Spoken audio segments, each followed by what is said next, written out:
Welcome.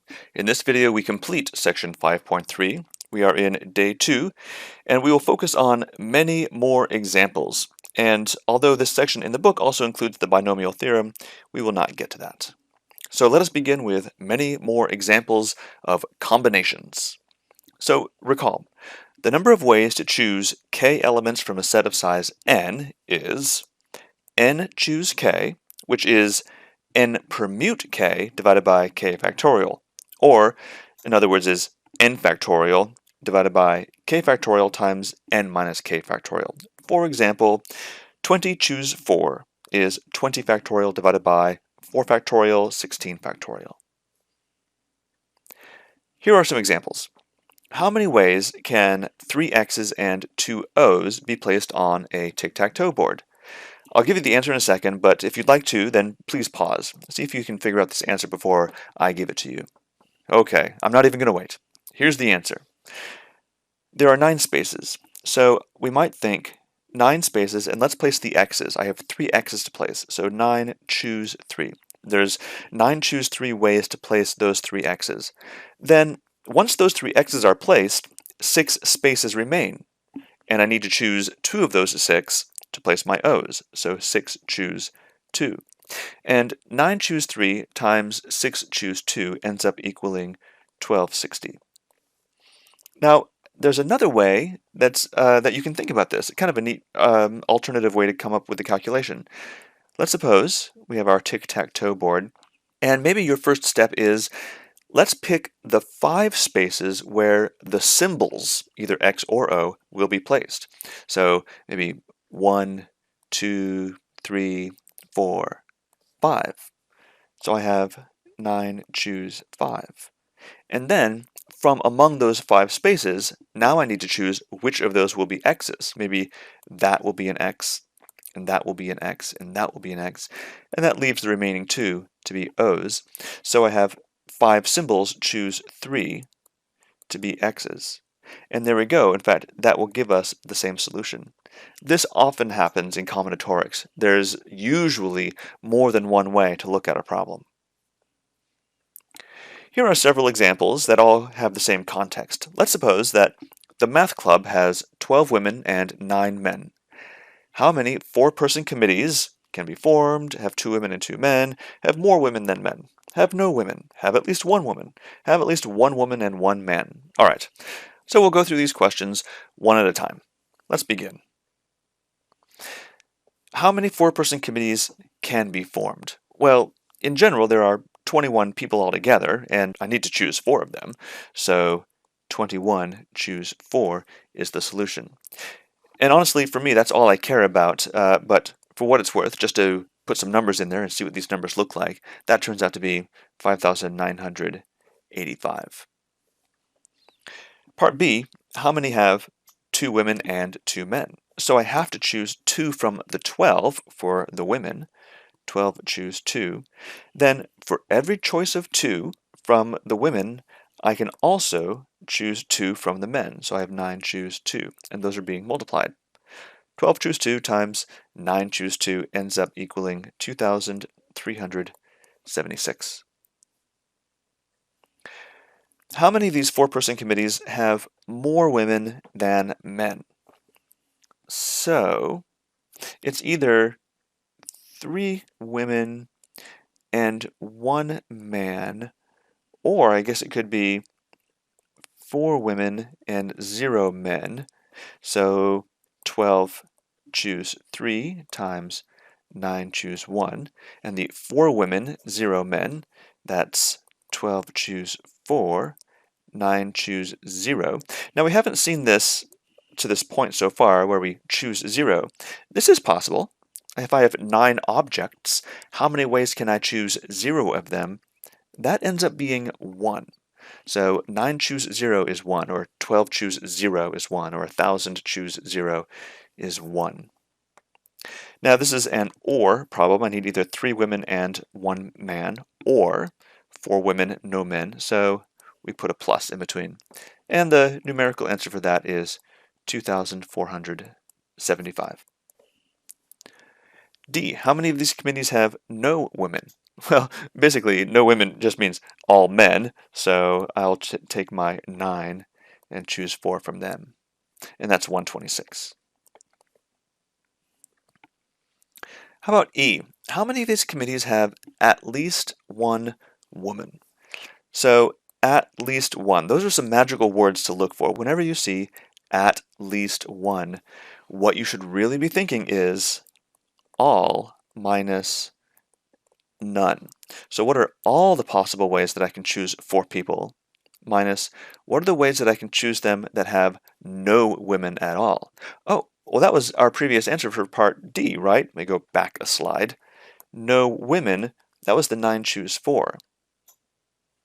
So all possible ways is 21 choose 4. And I'll take away those ways that have no women, 9 choose 4. And the solution I get for that ends up being 5,859.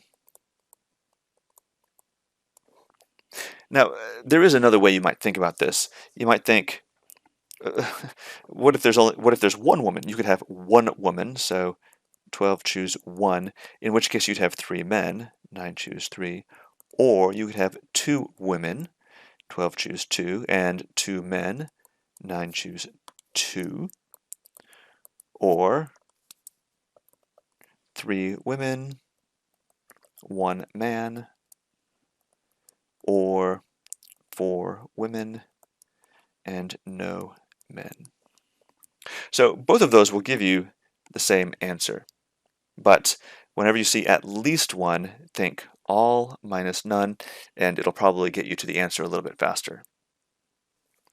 Finally, part F. How many have at least one woman and one man?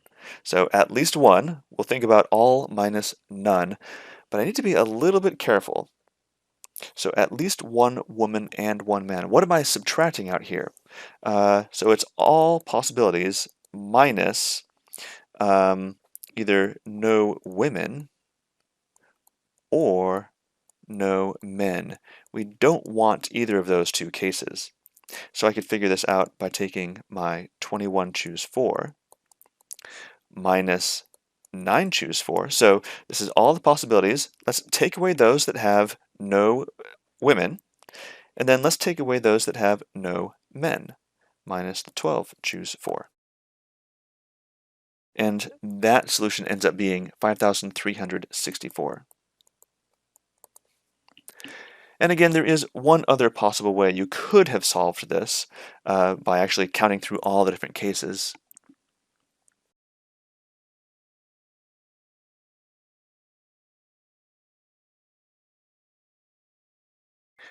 And you'd get the same answer there.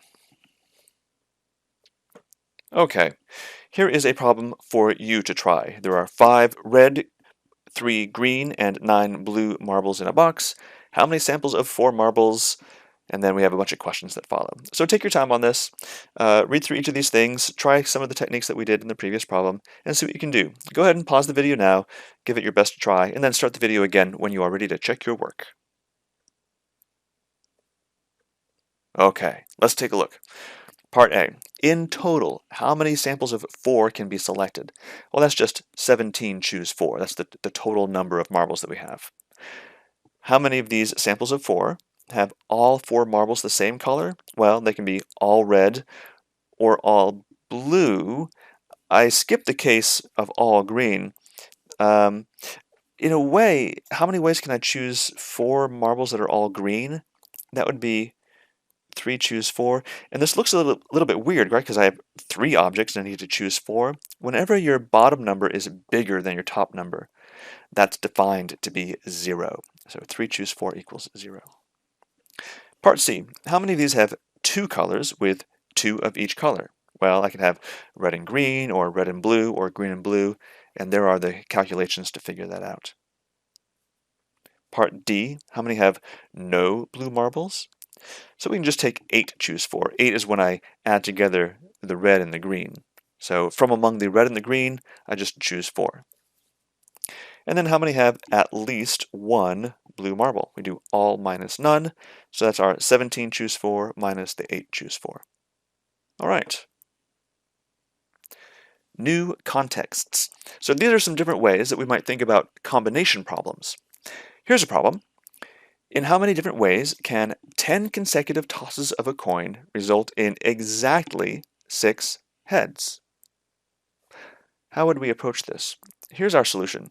Let's imagine 10 blanks. So these 10 blanks represent the 10 tosses of the coin.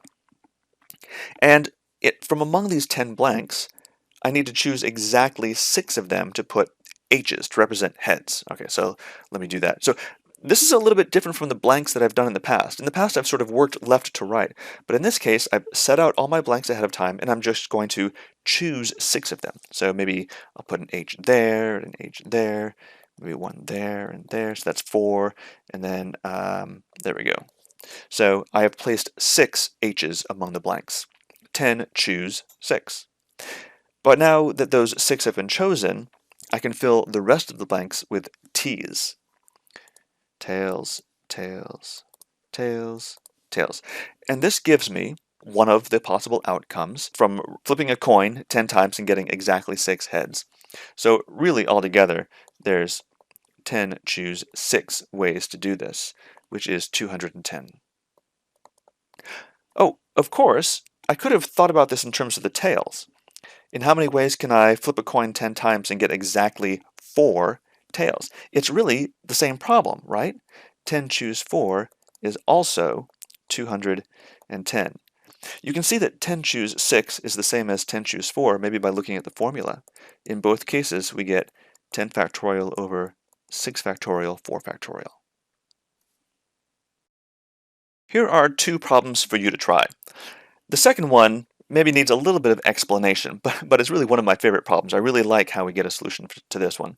The second problem says, how many paths are there from A to B moving only south or east? So you imagine you start at A, and maybe these represent city blocks, and I can move east. So I move east, and then I'll go south for a little bit, and then east, and south again, east for a little while, maybe south, and then east. Eventually, we get to B.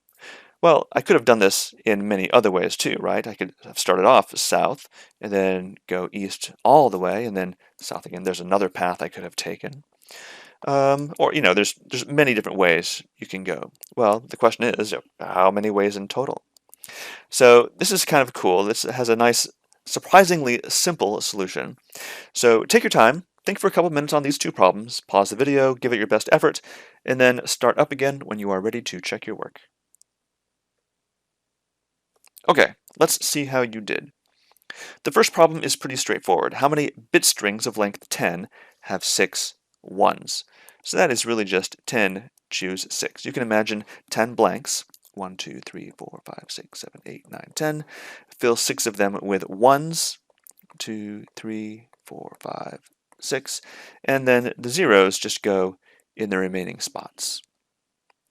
For the second problem, notice that every path takes 11 steps.